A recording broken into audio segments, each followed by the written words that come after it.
India versus England में वैसे तो 140 करोड़ भारतीय पूरी तरह से इंडिया के साथ थे, लेकिन कुछ कुछ के मन में चल रहा था कि यार इंडिया मैच जीत जाए, लेकिन आरसीबी वाले लड़के जो हैं वो भी चल जाएं। आरसीबियंस लॉयलिस्ट, उनकी अपनी फैन फॉलोइंग। लेकिन भाई साहब, जिस तरह हम यहां हिचकिचा गए, ऐसे ही आरसीबी जो है वो भी हिचकिचा रही है, क्योंकि आरसीबी के जो खिलाड़ी हैं उन्होंने भी फैंस की उम्मीदों को झटके पे झटका दिया है, जबरदस्त झटका दिया। और ये झटका आरसीबियंस को परेशान कर रहा है, क्योंकि आरसीबी वाले उम्मीद लगाए बैठे थे कि यार हमारे पास फिलिप सॉल्ट है, क्या चाहिए यार, सॉल्ट तगड़ा खिलाड़ी है। हमारे पास लियाम लिविंगस्टन है, धुआं धुआं कर देगा। हमारे पास जैकब बेथेल है, क्या चाहिए जीवन में और क्या चाहिए। मतलब ये वो खिलाड़ी हैं जो आएंगे, छाएंगे, माहौल बनाएंगे, चलेंगे।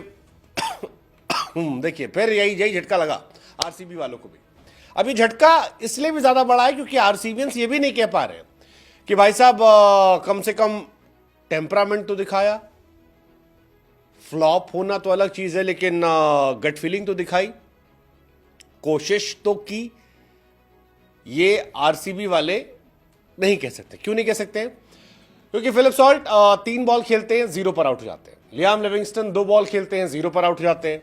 जैकब जो है वो भाई साहब खेलने को तो 2 ओवर से ज्यादा खेल लेते हैं, 14 गेंद खेल लेते हैं, लेकिन रन बनते हैं सिर्फ और सिर्फ 7। ओनली 7 रन 14 बॉल में, 14 बॉल पे 7 रन। मतलब दैट्स क्वाइट क्रेजी। और आरसीबी का जो ट्रायो है वो super duper flop, super flop. मतलब 19 गेंदें खेलने के बाद 7 रन बनते हैं ये। और फैंस जो है वो कहते हैं यार अगर ऐसा खेलोगे तो फिर इस साल भी इस साल कप नामदू रह जाएगा। टफ डे था यार आरसीबी फैंस के लिए। इंडिया वर्सेस इंग्लैंड मैच तगड़ा मैच होने की उम्मीद थी। हम ये मानकर चल रहे थे कि जैसबॉल जो है, बेसबॉल जो है, जैसबॉल निकल आता है, बेसबॉल जो है वो दिखाई पड़ेगा। बेसबॉल क्यों? क्योंकि ब्रेंडन मैकलम अब टेस्ट के बाद व्हाइट बॉल क्रिकेट में भी कैप्टन कोच बन गए। और कैप्टन आपके जॉस बटलर साहब कह रहे हैं कि वो मैकलम के हमेशा से फैन रहे, दोनों साथ मिलकर कुछ अमेजिंग चीजें कर सकते हैं। वैसे कैप्टन बटलर ने तो अपनी साइड से किया, रन बनाए, लेकिन कैप्टन वॉज नॉट इनफ और बाकी प्लेयर उनका साथ नहीं दे पाए। अब आरसीबी वाले कह रहे हैं कि यार ऐसा क्यों होता है कि कोई आदमी आरसीबी के बाहर जाता है तो वो तोप नजर आता है और आरसीबी में आता है तो फुसकी बम बन जाता है। हालांकि एक मैच पे जज करना जरूरी नहीं है, अभी 4 मैचेस बाकी हैं और 4 मैच में इनमें से कई खिलाड़ी हैं जो शायद धुआं धुआं कर सकते हैं। लेकिन फिर भी पहले मैच में आरसीबी का ट्रायो का फ्लॉप होना, 19 गेंद पर सिर्फ 7 रन बनना, ये थोड़ा उन्हें परेशान कर रहा था, उन्हें दुखी कर रहा था। आउट ऑफ फॉर्म नजर आ गए। इन तीनों खिलाड़ियों पर अगर बात की जाए तो काफी पैसा जो है वो भी खर्चा किया गया। 23 करोड़ रुपए इन 3 खिलाड़ियों पर आरसीबी ने खर्च किए, जिसमें फिल सॉल्ट पर 11.5 करोड़ रुपए, लियाम लिविंगस्टन पर तकरीबन 9 करोड़ रुपए और 2.5 करोड़ रुपए तकरीबन बेथेल पे किए गए। कुल मिलाकर 23 करोड़ की रकम जो है वो इन खिलाड़ियों पर की गई है। और रन जो आते 23 करोड़ खर्चा करने के बाद 7 रन, दैट इज थाला फॉर अ रीजन। और गेंद खेली आती है 19।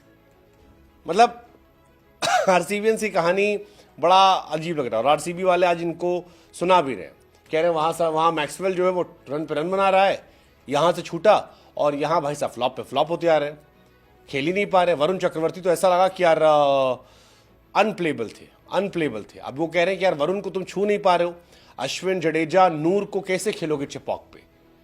क्योंकि इस साल आरसीबी वर्सेस सीएसके पे सबकी निगाहें हैं। और अगर ये 3 वरुण को नहीं पढ़ पा रहे तो नूर अहमद, जड्डू, अश्विन बहुत बहुत बहुत खतरनाक होने वाले हैं। मतलब पहला मैच तो आसानी से निकल जाएगा क्योंकि वो बहुत खतरनाक प्लेयर है। तो क्या इस साल भी आरसीबी का पैसा बर्बाद? इस साल भी साला कप नामदू रह जाएगा? I mean that's huge concern for RCB. Let's just hope कि विराट कोहली बचा ले, क्योंकि जिस तरह से स्पिन के सामने उन्होंने संघर्ष किया और बोल्ड हुए, ठाक ठाक बोल्ड, वो काफी ज्यादा परेशान करने वाला है। बेथल साहब रुकने की कोशिश किए तो उनका स्ट्राइक रेट 50 से भी नीचे था यार T20 में। You can not grow with 50 से नीचे की स्ट्राइक रेट पे। लेट्स सी, देखते हैं क्या कहानी होती है, बट आज तो आरसीबी का दिल टूटा है।